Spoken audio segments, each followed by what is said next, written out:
अगर ना चाहते हुए भी मन में अश्लील विचार आते हैं तो बुद्ध की यह कहानी आपके विचारों को बदल सकती है।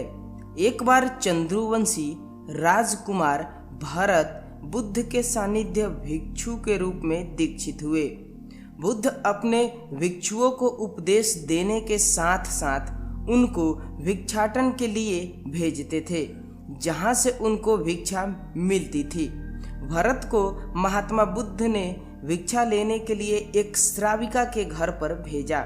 भरत रास्ते में चलते हुए सोच रहे थे कि ना जाने आज खाने में क्या मिलेगा। हमेशा महल में खाने के लिए अनगिनत स्वादिष्ट भोजन मिलते थे, लेकिन आज जो भी मिलेगा उससे काम चलाना पड़ेगा। भरत ने श्राविका के घर पर जाकर भिक्षा के लिए याचना की। श्राविका ने भरत को बैठने के लिए कहा। श्राविका जब अंदर गई तो भरत पुनः अपने प्रिय भोजन के बारे में सोच रहे थे।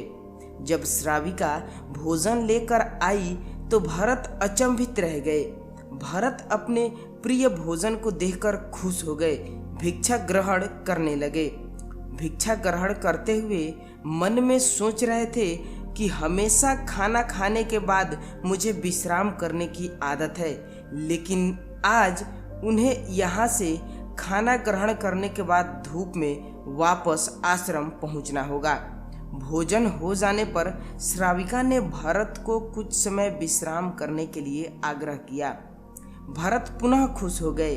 सारी इच्छाओं की पूर्ति होते देख भरत इसको एक संयोग मानकर कुछ देर के लिए लेट गए। लेटते हुए भरत सोचने लगे कि आज तो सोने को मिल गया, लेकिन मेरे सर पर हमेशा के लिए छत का साया तो मिट गया है। जब भरत सोकर पुनः उठे तो श्राविका ने कहा कि आपको जब तक यहाँ पर रहना है आप यहाँ पर रुक सकते हैं। अब भरत समझ गए कि ये कोई संयोग नहीं है, श्राविका जरूर मेरा मन पढ़ रही है। भरत खड़े हो गए। भरत ने श्राविका से पूछा, मुझे क्षमा कीजिए, पर क्या आप मेरा मन पढ़ सकती हैं? आप यह सब कैसे कर लेती हैं? श्राविका ने कहा, शुरू में मेरे लिए ये काम कठिन था, लेकिन मैंने खुद के विचारों को देखना शुरू किया। मेरे विचार की संख्या अनगिनत थी, पर मैंने अपना पूरा ध्यान उन विचारों पर केंद्रित किया। मैंने बिना पक्ष विपक्ष के अपने विचारों को देखना जारी रखा। धीरे धीरे मेरे विचारों की संख्या कम होती गई, मेरे सारे व्यर्थ विचार दूर होते गए। तब से मैं दूसरों के विचार पढ़ लेती हूँ। यह सब सुनकर भरत घबरा गए। भरत ने श्राविका से आज्ञा ली और वहाँ से निकल पड़े। रास्ते में चलते हुए भरत अपने मन के विचारों का स्मरण करने लगे। भरत के मन में श्राविका के बारे में अश्लील विचार आए। श्राविका ने भरत के बारे में क्या सोचा होगा?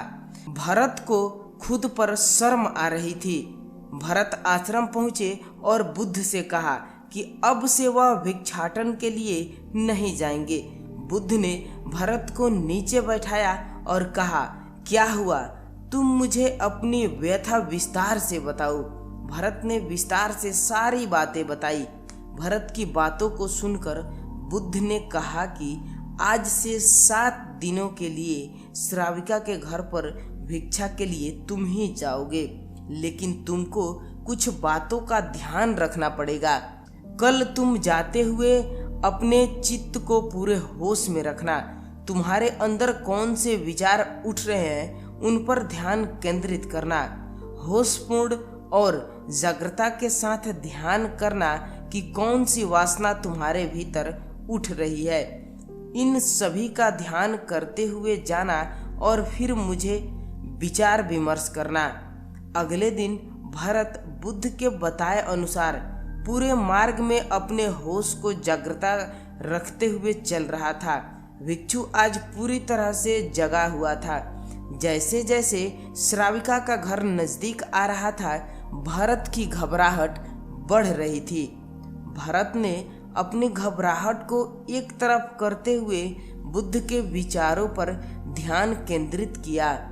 जब भरत श्राविका के घर पहुंचा तो उसके दिमाग में केवल एक सन्नाटा था, जिसके भीतर कोई वासना नहीं, कोई कामना नहीं, न कुछ अच्छा पाने की इच्छा थी। भिक्षु भरत ने भिक्षा ली, ग्रहण की और वहां से वापस निकल गया। आज भरत रास्ते में नाचते हुए आया। आज उसको जिस आनंद की अनुभूति हुई वह अद्भुत थी। आज से पहले इस आनंद को उसने कभी महसूस नहीं किया। भरत ने आश्रम जाकर बुद्ध को प्रणाम किया।